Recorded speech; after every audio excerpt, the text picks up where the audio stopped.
We moved into my current house in 2018, and since then, weird things have been happening, especially to me. The summer I moved in, one night around 2 a.m., I was going to my kitchen to get a drink. I was walking down the stairs when I saw a group of people. I can't quite describe their faces because they were vague and it's dark, but they're around my table in the dining room. By the time I realized what I was seeing, they disappeared. In 2019, this time I was alone at home. I didn't have my dog yet, but I had my cat. I heard footsteps upstairs. I was in the living room. It was littler noises, small steps. So to be sure it wasn't my cat, I looked around me. Sure enough, he happened to be next to me on the couch. So, who was walking upstairs? After 30 minutes, I had the courage to go check, with a knife from the kitchen, of course. You never know. And in the end, nothing to explain it. Windows closed. Nothing moved. It was as if there was no one there, but I'm sure that's not the case. In 2020, I now have a dog. The first time I noticed this, it was dark. My sister and I were eating when all of a sudden my dog started barking, staring at the garden, as if to scare something or someone. I looked at my garden, and there was absolutely nothing. It's surely explainable, but personally, I didn't find anything. Each time, I never did. Fast forward to 2021. I never slept on my side, as I wasn't fond of not seeing what was behind me.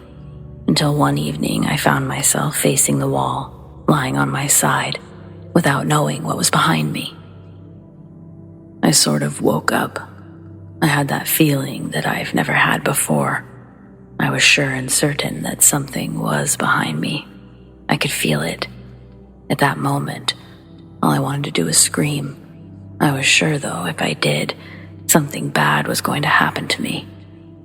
To be sure that I didn't have sleep paralysis, I tried to move my fingers, my legs, my feet.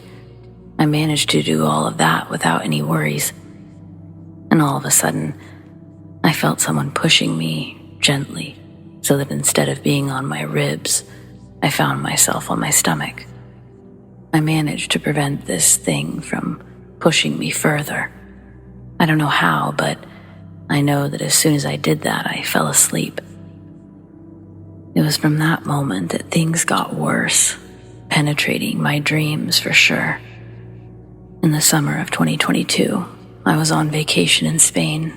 During that vacation at night, I was not very calm. I had the impression that whatever was at home had followed me there too, appearing in my dreams as different things. Maybe they were just nightmares, but it all seemed connected. Those dreams continued. In February 2023, I woke up one morning with a huge scratch that suddenly appeared during my sleep. The mark was quite long. The scratch itself stung very much. A few days later, I had a red streak right across the same area of the scratch, again during my sleep. And again, a few days later, I woke up with a red line across my nose, which happened while I was sleeping. March 2023, I was in my bathroom. It was dark, around 12 a.m. I heard someone knock on the door 6 or 7 times before I replied that it was busy. Right after my answer, it stopped. When I came out, I thought it was my dad, so I went to his room before I saw that he was sleeping. My mom too, so it wasn't them. My sister was also sleeping. My brother was at university, so I was the only one awake. So who could have knocked? 2023, at the end of April, exactly 2 days ago, I left to eat with friends around 12:40, returned at 6 p.m. As soon as I got back, the atmosphere changed. I felt uncomfortable, a feeling of fear, without knowing why. As soon as I got home, I instantly noticed that my animals were behaving strangely. I went to my room to look for something. Immediately realized something was wrong in there. Turns out the color of the LEDs had changed, which can't happen on its own unless somebody decides to do it. Going back down to my living room, I saw my animals were only staring at points near me, like protecting me or seeing something potentially dangerous that I can't see. Everywhere I go, my cat follows me, watching a different place right next to me. In the living room, sitting on the couch, both stare at a spot right next to me, side of my couch 2 meters away from me. From the dining room, they fixate on the kitchen and the cellar door. It was as if something was following me wherever I went, and my animals were following it. I really started to feel bad and scared when I saw that my cat, who basically doesn't like to stick around people, was following me everywhere. I was going to the toilet, he was coming. Absolutely anywhere and everywhere. My dog sat for 10 minutes staring at a particular spot, which is my kitchen, darkened by the evening. My cat staring at a particular spot right next to me. As soon as my parents got home, they stopped. I felt better. But the oddities, they won't stop.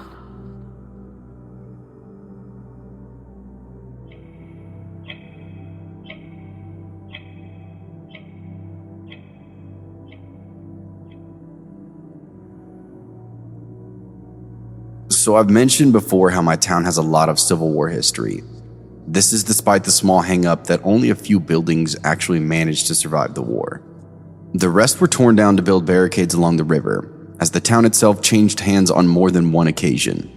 One of the few remaining buildings in question is an old bank, technically the oldest in the state, though not the oldest operating one. It was built in 1833, though almost immediately went bankrupt, and now, Bankless Bank serving as everything from a private residence to a hospital during the war, before finally managing to be used as a bank again. Though even that wouldn't last very long. It's a museum now, and one not too far removed from where I live, close enough that I'll walk to it sometimes. I'm friendly with the people who run it, and I've even given some tours to friends who I've dragged down there. There's a few ghost stories associated with that bank, though arguably the most famous is that of the Weeping Woman.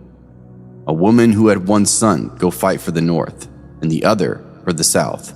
Both boys end up dying, and though they died on different days and in different battles, news reached the woman of their deaths on the same exact day.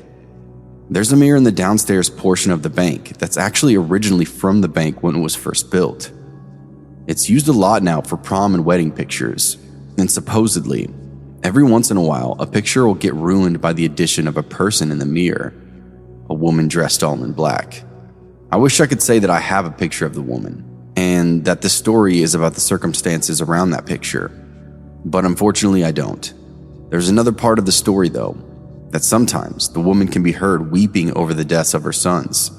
I was in the museum about 4 months ago, showing it to a friend of mine, and had dropped back while the lady who normally oversaw was explaining something to another couple of guests. I'm standing there, listening, and then I hear it. It sounded distinctly like a woman openly weeping, coming from somewhere just a little ways away. I thought it might have been outside, but someone opened up the door, and the noise didn't get any louder. Glancing over at my friend, it was clear he didn't hear anything, and after a while, the noise went away.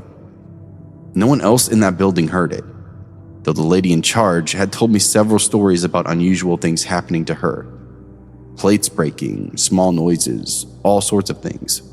A couple of months pass, and then during a Christmas celebration at the bank, I heard the woman telling the story of the weeping woman to a couple of people who had asked about ghosts. I got to be part of that story, as I leaned in and told them that I myself had heard it. I've yet to hear it again, even as I've gone back to try, but I know what I heard. There's a ghost story around that old bank, and I'm now part of it. What better thing could a folklorist ask for